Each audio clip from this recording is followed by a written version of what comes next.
Hello dear student, Chitransh education point of view में आप सभी का स्वागत है। आज की क्लास आपके लिए बहुत ज्यादा इंपॉर्टेंट है, इसलिए आप क्लास को बिल्कुल भी स्किप ना करें और आगे से बढ़ने जो भी नए स्टूडेंट हमसे जुड़े हुए वो हमारे चैनल को सब्सक्राइब कर लें, बेल आइकन को आप ऑन कर लें, जिससे हमारी जितनी वीडियोस होगी उसको नोटिफिकेशन आप तक पहुंच सके। अनुवांशिकी चैप्टर नंबर 8 और ये बोर्ड में आएगा आपके 4 नंबर का। ठीक है, तो चैप्टर हम पढ़ने वाले हैं आज चैप्टर नंबर 8, जिसका नाम है आनुवांशिकता।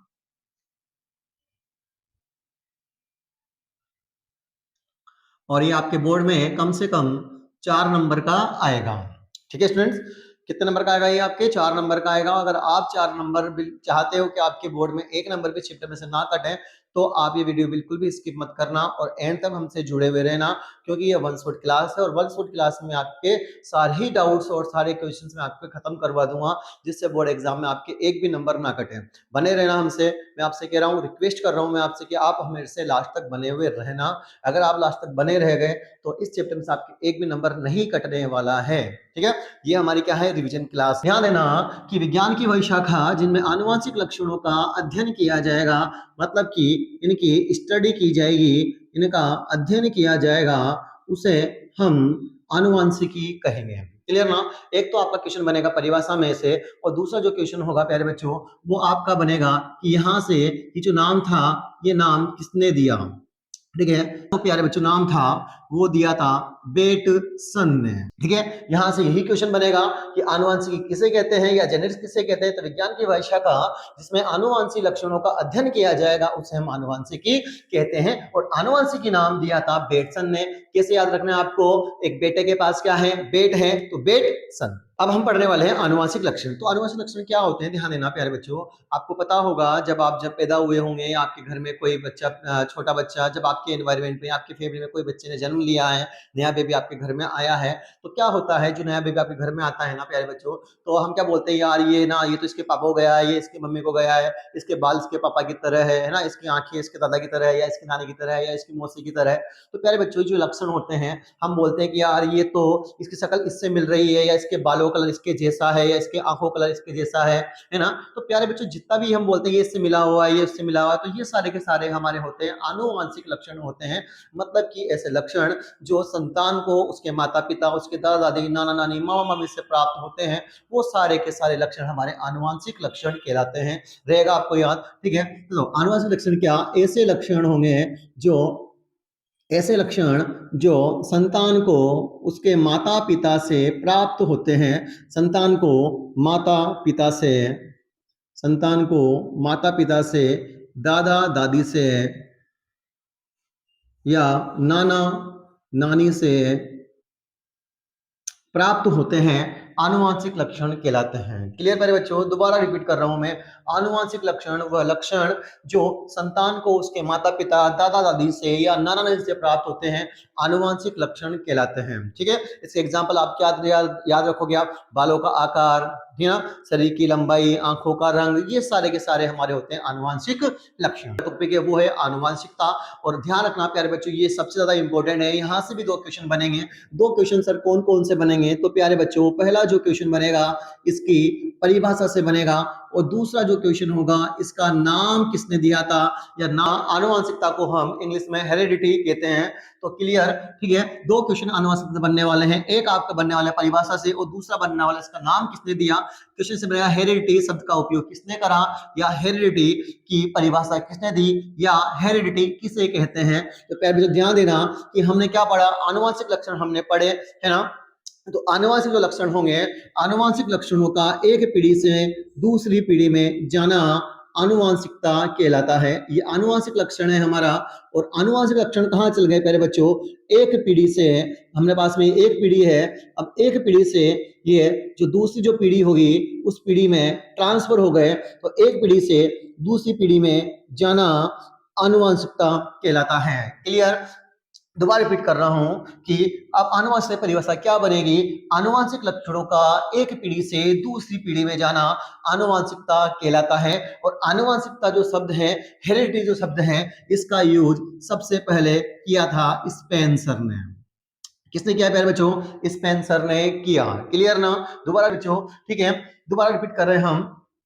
आनुवंशिकता किसे कहते हैं? तो ध्यान रखना है आपको कि आनुवंशिक लक्षणों का एक पीढ़ी से दूसरी पीढ़ी में जाना आनुवंशिकता कहलाता है। हेरिडिटी या आनुवंशिकता शब्द का प्रयोग सबसे पहले स्पेंसर ने किया। आपको अच्छी लग रही हो, आपको कौन समझ में आ रहे हो, तो वीडियो जरूर आप लाइक करें, कमेंट करें और अपने दोस्तों को इसको पहुंचाएं, क्योंकि आपका एक शेयर, आपका एक कमेंट, आपका एक सब्सक्राइब हमें मोटिवेट करने का काम करता है। से संबंधित प्रश्न कौन कौन से ऐसे क्वेश्चन होते हैं जो बोर्ड में आने की संभावना 99% रहती है? तो ध्यान देना प्यारे बच्चों, मेंडल जो होता है, मेंडल से जो सबसे पहला जो क्वेश्चन बनता है, ये बनता है कि आनुवांशिकी का जनक किसको कहते हैं? तो आपको ध्यान रखना है, मेंडल को आनुवांशिकी का जनक कहते हैं, या कई बार आनुवांशिकी लिखा हुआ नहीं आता है और पेपर में लिखा होता है वंशागति का। ठीक है, तो मेंडल का जो पूरा नाम होता है वो क्या होता है? तो मेंडल का पूरा नाम है जॉन ग्रेगर मेंडल। इसका पूरा नाम है जॉन ग्रेगर मेंडल। क्वेश्चन बनता है कि मेंडल ने अपने जो आनुवांशिकता के जो नियम होते हैं वो किस पौधे पर किए? तो ध्यान रखना है आपको, मटर का पौधा।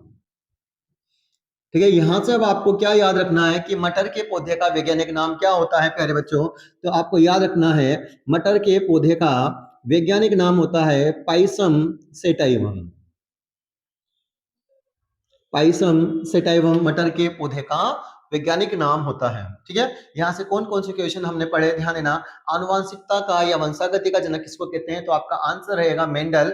मेंडल का पूरा नाम है ग्रेगर जॉन मेंडल, और मेंडल ने मटर के पौधे पर संकरण प्रयोग करे जिसका वैज्ञानिक नाम होता है पाइसम सेटाइवम। और यहाँ से एक और बात आपको याद रखनी है कि जो मेंडल था, मेंडल ने 7 वर्ष तक मटर के पौधे पर प्रयोग करे। मेंडल की सफलता के कारण बहुत ज्यादा हमारे लिए इंपॉर्टेंट है, यहाँ से क्वेश्चंस आ सकता है बोर्ड में, और एक दो बार क्वेश्चन आया हुआ भी है, तो आपको ध्यान रखना है मेंडल के द्वारा कौन से पौधे का चयन किया गया। तो आप जल्दी से कमेंट कर दें। तो मेंडल ने, अब मेंडल की सफलता के कारण क्या क्या रहे, है ना? क्योंकि अब कोई भी व्यक्ति जो होगा वो सफल कब हो पाएगा? वो तभी सफल हो पाएगा जब उसके सारे जो डिसीजन होंगे, उसके 90% डिसीजन क्या होंगे? बिल्कुल सही होंगे। तो मेंडल ने जब संकरण प्रयोग करे तो मेंडल ने अपना जो पौधा था, पौधे का चयन भी बड़ी सावधानी पूर्वक किया। आपको याद रखना है कि मेंडल के द्वारा मटर के पौधे का चुनाव किया गया, और मटर का जो पौधा था वो उसका वैज्ञानिक नाम था हमारा पाइसम सेटाइवम। तो पहला पॉइंट आपका ये रहने वाला है कि मेंडल के द्वारा मटर के पौधे का चयन भी बड़े सावधानी पूर्वक किया गया।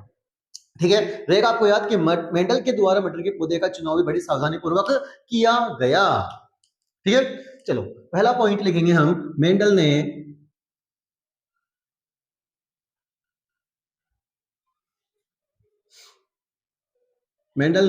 प्रयोग के लिए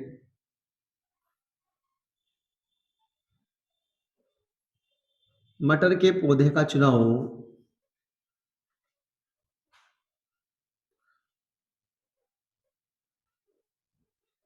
सावधानी पूर्वक किया।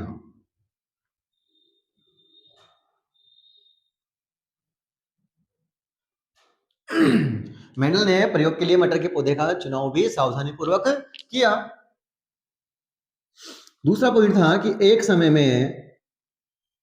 ही समय में एक ही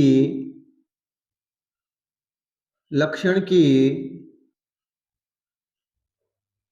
वंशागति का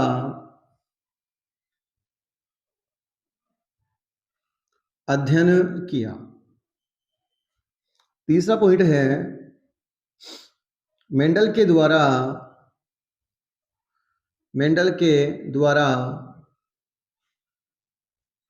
सभी प्रयोगों के परिणामों का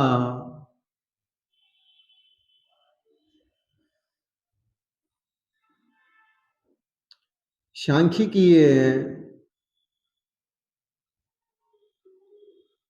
विश्लेषण किया गया। सांख्यिकीय विश्लेषण किया गया। ठीक है, पहला पॉइंट आपको याद रखना है, मेंडल ने प्रयोगों के लिए मटर के पौधे का चुनाव भी बड़ी सावधानी पूर्वक किया, और मेंडल ने एक ही समय में एक ही लक्षण की वंशागति का अध्ययन किया। उसके बाद में मेंडल के द्वारा सभी प्रयोगों के परिणामों का सांख्यिकीय विश्लेषण किया गया। नेक्स्ट टॉपिक है हमारा मटर के पौधे का चुनाव क्यों किया गया मेंडल के द्वारा। ये बहुत ज्यादा इंपॉर्टेंट है, यहाँ से पेपर में हर 1-2 साल में क्वेश्चंस बनता है बोर्ड में, है ना, और बहुत आसान है, तो ध्यान रखना। इसका पहला पॉइंट, मटर का पौधा, मटर का पौधा द्विलिंगी होता है। सबको याद है ना, मटर का पौधा द्विलिंगी होता है। जब ये द्विलिंगी होगा तो इसमें स्वपरागण की प्रक्रिया आसानी से की जाएगी। क्लियर ना? क्या किया जाएगा इसमें? स्वपरागण की प्रक्रिया आसानी से की जाएगी। इस कारण इसमें स्वपरागण आसानी से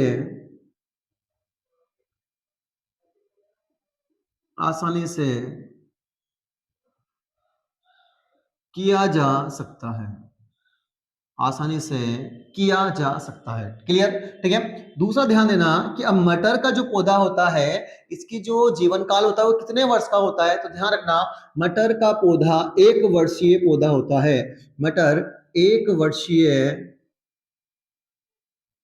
1 वर्षीय पादप होता है, 1 वर्षीय पादप होता है। इसलिए इसमें अधिक लक्षणों का अध्ययन किया जा सकता है, इसलिए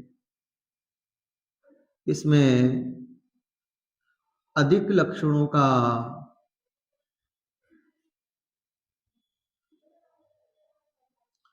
अध्ययन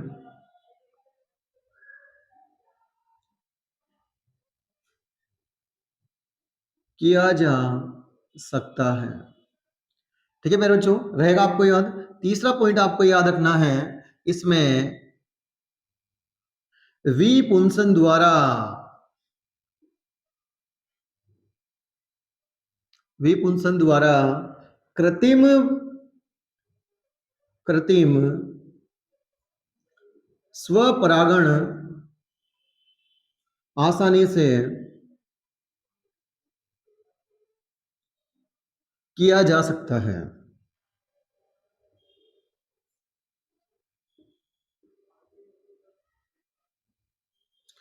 लास्ट एंड फोर्थ यहां रखना है, इसमें अनेक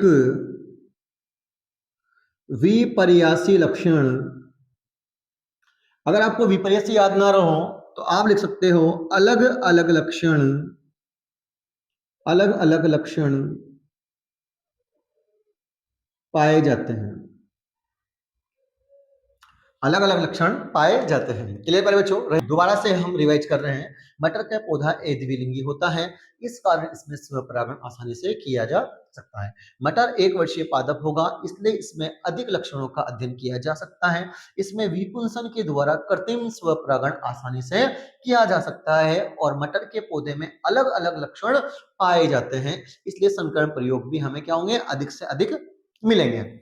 अब ध्यान रखना कि स्वपरागण क्या होता है, तो आपको, आपने चैप्टर नंबर 7 पढ़ा होगा, तो वहां से आपको याद है कि स्वपरागण क्या होगा। अब हमारा नया टॉपिक है मेंडलवाद के पुनः खोजकर्ता। अब मेंडलवाद के पुनः खोजकर्ता का मतलब क्या हो गया? ठीक है, तो मेंडलवाद क्या होता है, ये पेपर में हमारे बहुत कम आता है, लेकिन मैं तुम्हें बता देता हूं कि मेंडलवाद क्या होता है, तो ध्यान रखना।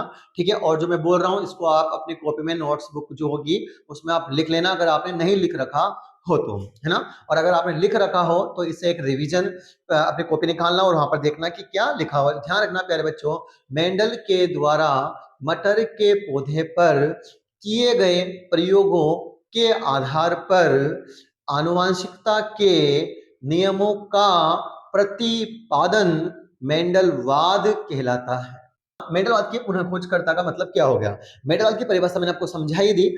अब पुनः खोजकर्ता का मतलब होता है जो मेंडल जितने भी अपने नियम लेकर आया, उन नियम को वापस से किन्होंने खोजा, है ना। तो मेंडल के जब नियम हमारे सामने आए ना, तो मेंडल की पहले ही मृत्यु हो चुकी थी। सबसे बड़ी बात यह है, मेंडल की मृत्यु हो चुकी थी। मेंडल ने आनुवंशिकता नियम तो खोजे थे, लेकिन जब हमारे सामने आनुवंशिकता के नियम आए उस समय तक, या लोग जब तक आनुवंशिकता के नियमों को समझ पाए, जब तक मेंडल की डेथ हो चुकी थी। तो बाद में ऐसे वैज्ञानिक आए जिस जो उसी पर काम कर रहे थे, मेंडल के नियमों पर ही वो काम कर रहे थे। तो उनको बाद में पता लगा कि यार जिन नियमों की खोज हम कर रहे हैं ना, वो तो पहले हमसे पहले कोई व्यक्ति कर चुका है, तो वो था मेंडल। और मेंडल के नियमों को वो वापस लोगों के सामने लेकर आए, इसलिए ये है हमारे पुनः खोजकर्ता। और मेंडलवाद के 3 पुनः खोजकर्ता है, और वो है, ठीक है, ध्यान रखना कौन कौन से हैं, ध्यान रखना प्यारे बच्चों। पहला है हॉलैंड के ह्यूगो डी वरीज।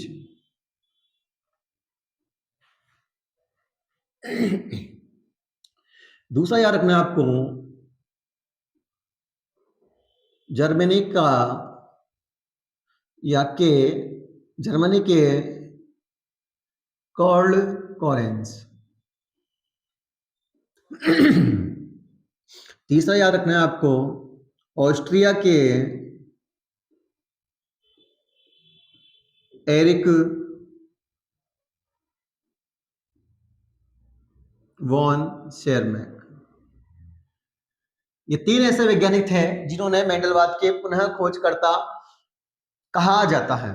तो क्वेश्चन अगर आपके पेपर में क्वेश्चन आया कि मेंडलवाद के, आपके पेपर में क्वेश्चन आया मेंडलवाद के पुनः खोजकर्ता कौन कौन से हैं, तो आप इन तीनों वैज्ञानिकों के नाम लिखोगे विद इनकी कंट्री।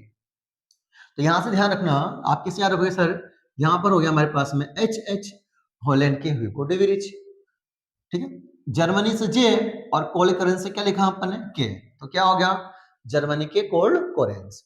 यहाँ पे क्या ऑस्ट्रिया, तो ऑस्ट्रिया हम लिया ए, और एरिक तो यहाँ पर हमने लिया ए डबल ए, तो एरिन वॉन शेरमैक। ऑस्ट्रिया के एरिन वॉन शेरमैक, हॉलैंड के ह्यूगो डे वरीज, जी के से क्या हो गया जर्मनी के कोल्ड कोरेंस। इस प्रकार से आपको एक ट्रिक याद रखनी है। अब ध्यान देना प्यारे बच्चों, हम पढ़ने वाले हैं अब इसकी महत्वपूर्ण परिभाषा। इस चैप्टर में कौन कौन सी ऐसी परिभाषाएं आई है जो ज्यादा इंपॉर्टेंट है, और जितनी भी जो परिभाषा है ना ये आपको याद रखनी है। मैं वही परिभाषा आपको लिखाने वाला हूँ इस रिवीजन क्लास में जो बोर्ड में आई हुई है या चांसेस है उनके बोर्ड में आने के, है ना। तो ध्यान रखना है, वीडियो बिल्कुल भी स्किप नहीं करनी है। और अगर आपको वीडियो अच्छी लग रही है तो आप इसको जो लाइक करें और अपने दोस्तों तक पहुंचाएं। जो मक्कार पढ़ाई नहीं कर रहे हो उन तक आप पहुंचाएं और बोले कि पढ़े आप, आपके 4 नंबर का आपको लेके आने हैं, तो वीडियो आपको पढ़नी है ना। तो देखो सबसे पहले जो परिभाषा की बात कर रहे हैं प्यारे बच्चों, वो है हमारे पास में जीन। अभी जीन क्या है, तो जीन क्या होते हैं, पहली बात है ना कि आनुवांशिक लक्षणों को नियंत्रित करने वाली इकाई। परिभाषा पूछी जाएगी तो आप क्या लिखोगे, आनुवांशिक लक्षणों को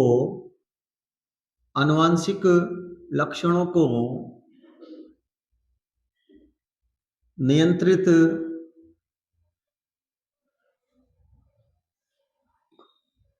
करने वाले कारक या इकाई जीन कहलाती है, ठीक है। आनुवांशिक लक्षणों को नियंत्रित करने वाले कारक या इकाई को हम जीन कहते हैं। परिभाषा से क्वेश्चन आने के बाद में क्या क्वेश्चन आएगा, अब जो जीन जो नाम था वो किसने दिया, तो प्यारे बच्चों जीन नाम दिया था जोहानसन ने।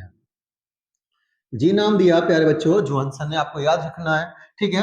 अब ये जो कारक थे, तो ये कारक नाम किसने दिया, तो आपको ध्यान रखना है कि कारक जीन को कारक नाम दिया था मेंडल ने। ये भी याद रखना है आपको कि कारक नाम किसने दिया, मेंडल ने दिया, और जीन नाम किसने दिया था, जोहानसन ने दिया था। जीन किसे कहते हैं, आनुवांशिक लक्षणों को नियंत्रित करने वाली इकाई को हम जीन कहते हैं, ठीक है।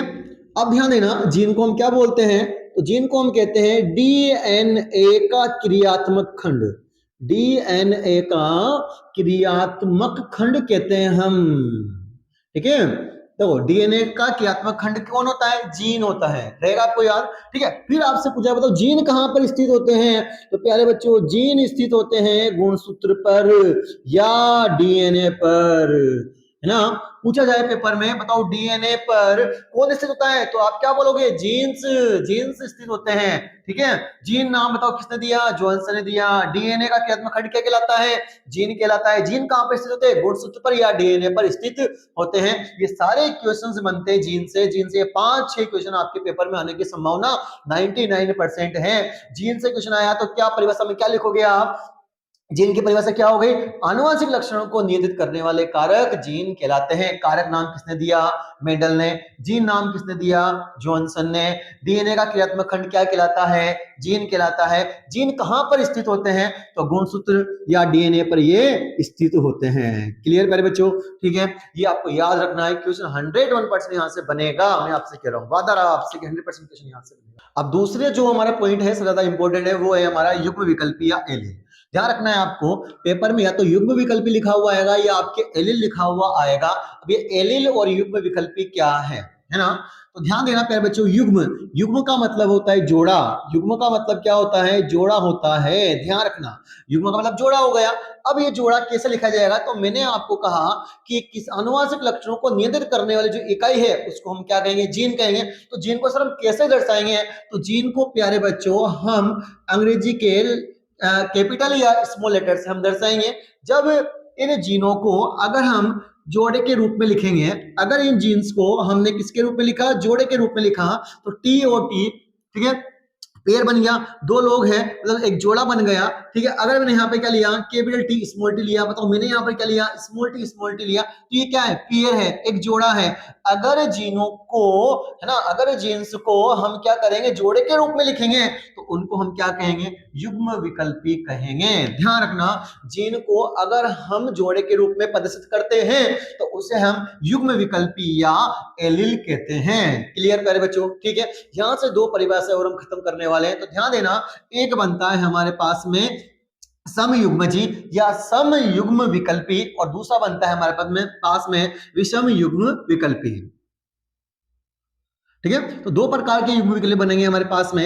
एक बनेगा सम युग्म विकल्पी और दूसरा हमारे पास से बनेगा विषम युग्म विकल्पी। इन्हें हम विषम युग्मजी या सम युग्मजी भी कहेंगे, है ना। इसको कहेंगे विषम युग्मजी, उसको हम कहेंगे सम युग्मजी कहेंगे। आप सम और विषम क्या है आप जानते हो? सम का मतलब होता है एक समान, ठीक है, एक समान, और विषम का मतलब होता है अलग अलग, अलग अलग। अब देखो यहाँ पर, तो ये कैपिटल टी, ये कैपिटल टी, ये कैपिटल टी, ये स्मॉल टी, ये स्मॉल टी, ये स्मॉल टी, तो यहाँ पर दोनों एक जैसे हैं तो इनको हम बोलते हैं सम युग्म विकल्पी। और ये अलग अलग, ये दोनों अलग अलग है तो इसको हम कहेंगे विषम युग्म विकल्पी। क्लियर? आपके सामने है तीन परिभाषाएं, इन तीनों परिभाषाओं को हम एक साथ खत्म करने वाले हैं। तो जनक पीढ़ी, तो ध्यान देना प्यारे बच्चों की जनक पीढ़ी क्या होती है? वह पौधे होते हैं, ऐसे पौधे जिनका हम संकरण कराते हैं, वो हमारे कहलाएंगे जनक पीढ़ी कहलाएंगे। जैसे कि हमने यहाँ पर दो प्रकार के पौधे लिए, है ना, लंबे पौधे और बौने पौधे। तो ये लंबे पौधे और बोनो पौधों के बीच में अगर मैं संकरण करवाता हूं तो इसको कहेंगे हम जनक पीढ़ी। अब ये जनक पीढ़ी है ना, तो जनक का जब संकरण होगा तो इससे हमें क्या प्राप्त होगा? बताओ, संतान प्राप्त होगी। क्या प्राप्त होगी बच्चों? संतान प्राप्त होगी। तो इसको हम बोलेंगे F1 पीढ़ी, मतलब कि प्रथम पीढ़ी कहेंगे। अब ये संतान है, ठीक है, अब ये संतान आपस में क्या करेंगे? बताओ, ये संतान का होगा संकरण। जब इस संतान के संकरण से हमें पीढ़ी प्राप्त होती है उसको हम कहते हैं F2 पीढ़ी, उसको हम क्या कहेंगे? F2 पीढ़ी कहेंगे। ठीक है, जनक पीढ़ी क्या? वह पौधे जिनका संकरण किया जाएगा संतान प्राप्त करने के लिए, उसको हम क्या कहेंगे? जनक पीढ़ी। ठीक है, और जनक पीढ़ी जो संतान प्राप्त हुई उन संतानों का संकरण कराया जाएगा तो हमें क्या मिलेगी? F2 पीढ़ी मिलेगी। क्लियर ना? ठीक है, जनकों के संकरण कराने से जो पीढ़ी हमें प्राप्त हुई उसको तुम क्या कहेंगे? F1 पीढ़ी। ठीक है ना, जिन जिन पौधों का संकरण किया जा रहा है उसको हम क्या कहेंगे? जनक पीढ़ी। जनक पीढ़ी के संकरण से प्राप्त पीढ़ी क्या कहलाएगी? F1 पीढ़ी। फिर F1 पीढ़ी के संकरण से प्राप्त पीढ़ी क्या कहलाएगी? F2 पीढ़ी कहलाएगी। और वीडियो आपको समझ में आ रही हो ना, तो आप कमेंट में कमेंट भी करें अच्छे से कि हाँ सर हमें समझ में आ रहा है, बड़े समझ में आ रहा है। ठीक है, तो वो मैं भी मोटिवेट होऊंगा और आपके लिए दूसरी वीडियोज में लाने का प्रयास करूंगा। उसके बाद हम पढ़ने वाले हैं प्रभावी लक्षण और अप्रभावी लक्षण, है ना। तो प्रभावी लक्षण भी आपको याद रखना है, लास्ट ईयर बोर्ड में यहाँ से क्वेश्चन आ चुका है ना। तो प्रभावी लक्षण बेटाओ क्या होते हैं? ध्यान रखना कि ऐसे लक्षण, अभी हमने पढ़ा F1 पीढ़ी, पढ़ा हमने F1 पीढ़ी। तो F1 पीढ़ी में क्या होगा? ऐसे लक्षण होंगे जो अपने आप को प्रदर्शित कर पाएंगे, अपने आप को प्रकट कर पाएंगे, उनको हम कहते हैं प्रभावी लक्षण, है ना। और ऐसे लक्षण होंगे जो F1 में अपने आप को प्रदर्शित नहीं कर पाएंगे, F1 पीढ़ी में अपने आप को प्रदर्शित नहीं कर पाएंगे, उनको हम कहते हैं अप्रभावी लक्षण। मतलब इस कहने का मतलब F1 पीढ़ी में अपने आप को क्या कर पाएंगे, प्रकट कर पाएंगे। जिसने प्रकट करा वो प्रभावी लक्षण, जो अपने आप को प्रकट नहीं कर पाएगा वो क्या हो जाएगा प्यारे बच्चों, अप्रभावी लक्षण हो जाएगा। ध्यान देना, ठीक है। बताओ ये एक तो ये केपिटल टी, ये स्मॉल टी, बताओ ज्यादा प्रभावी कौन से होने वाला है, केपिटल टी होने वाला है। तो आपको ध्यान रखना है केपिटल टी प्रभावी है तो स्मॉल टी क्या हो जाएगा, अप्रभावी हो जाएगा। यहाँ पर आर है, यहाँ पर स्मॉल आर है, बताओ आर क्या हो जाएगा, प्रभावी हो जाएगा, स्मॉल आर क्या हो जाएगा, अप्रभावी हो जाएगा। हमने लिखा हुआ है कैपिटल वाई प्रभावी हो जाएगा और स्मॉल वाई क्या हो जाएगा प्यारे बच्चों, अप्रभावी हो जाएगा। ठीक है। अब जो क्वेश्चन जो बोर्ड में बना था पिछले साल, हो सकता है इस साल भी वो बन जाए, तो क्या बनने वाले हैं।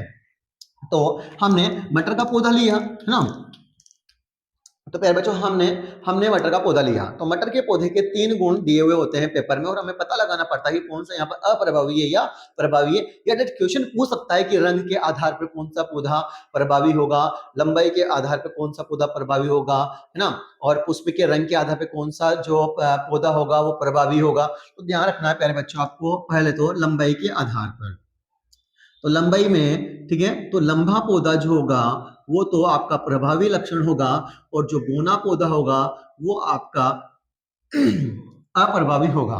उसके बाद में आकार की बात करते हैं हम, तो आकार में कौन सा पौधा प्रभावी होगा, तो प्यारे बच्चों है ना, तो प्रभावी होगा हमारे पास में गोल प्रभावी होगा, और झुर्रीदार जो होगा वो अप्रभावी होगा। झुर्रीदार कैसा होगा, अप्रभावी होगा। उसके बाद में पुष्प के कलर की हम बात करेंगे, पुष्प के रंग, तो जो सफेद जो पौधा होगा प्यारे बच्चों वो हमारे पास में प्रभावी होगा, और जो बैंगनी होगा वो हमारे पास में अप्रभावी लक्षण होगा। क्लियर ना, बहुत ज्यादा इंपॉर्टेंट है ये, यहाँ से बोर्ड में क्वेश्चन आया हुआ है पिछले साल का, है ना, बहुत अच्छा क्वेश्चन यहाँ से बना था प्रभावी लक्षण अप्रभावी लक्षण में से। तो लंबाई के आधार पर लंबा तो प्रभावी है और बोना अप्रभावी है, आकार के आधार पर गोल प्रभावी है और अप्रभावी झुर्रीदार है, पुष्प के रंग के आधार पर सफेद तो प्रभावी है और बैंगनी अप्रभावी है। अब हमारा नया टॉपिक है मेंडल के वंशागति के नियम। तो मेंडल के वंशागति के कौन कौन से नियम है, तो आपका आंसर रहेगा मेंडल ने 3 वंशागति के नियम दिए है ना। तो बताओ मेंडल के वंशागति के कितने नियम, 3 नियम।